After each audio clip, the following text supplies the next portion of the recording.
Forward, the success of these efforts depends on the step that school principals and teachers will take to encourage children to reflect on their own learning and to pursue imaginative activities and questions. We must recognize that given space, time, and freedom, children generate new knowledge by engaging, engaging with the information passed on to them by adults. Treating the prescribed textbook as the sole basis of examination is one of the key reasons why other resources and sites of learning are ignored, including creativity and initiative is possible if we perceive and treat children as participants in learning, not as receivers of a fixed body of knowledge. Next, the National Framework 2005 recommends that children's life at school must be linked to their life outside the school. This principle marks a departure from the legacy of bookish learning which continues to shape our system and cause a gap between the school, home, and community.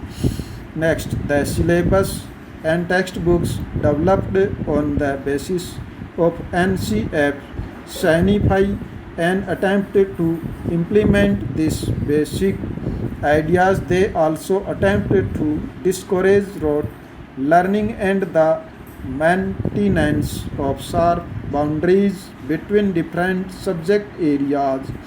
We hope these measures will take us significantly further in the direction of a child centered system of education outlined in the National Policy on Education 1986. Next, these aims imply considerable change in school routines and mode of functioning, flexibility in the daily timetable in as necessary as rigor in implementing the annual calendar, or that the required number of teaching days are actually devoted to teaching the methods used for teaching, and evaluations will also determine how effective this textbook proves for making children's life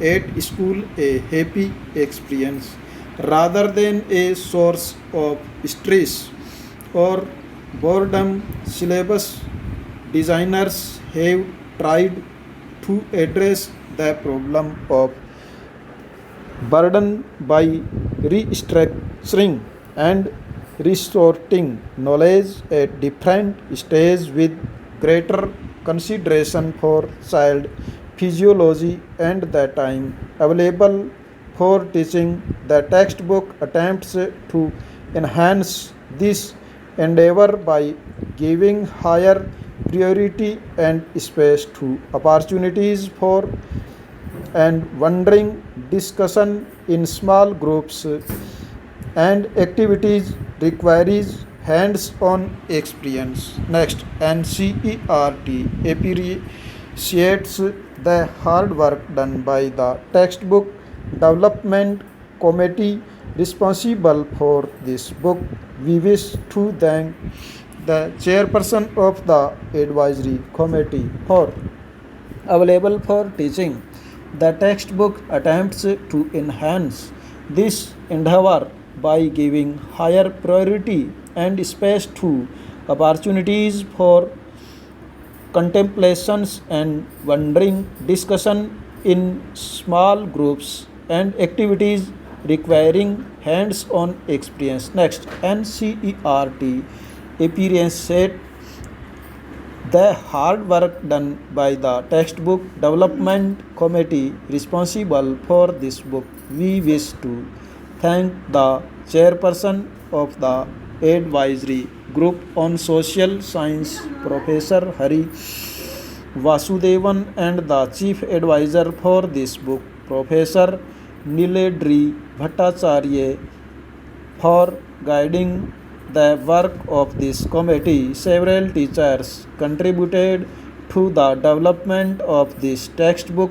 We are grateful to their principals for making this possible. We are indebted to the institutions and organizations which have generally permitted us to draw upon their resources, material, and personnel. We are especially grateful to the members of the National Monitoring Committee appointed by the Department of Secondary and Higher Education, Ministry of Human Resource Development, under the chairpersonship of Professor Merinal Miri and Professor G.P. Bhattacharya Deshpande, for their valuable time and contribution as an organization committed to systematic reform and continuous improvement in the quality of its products. NCERT welcomes comments and suggestions which will enable us to undertake further revision and refinement. Stop.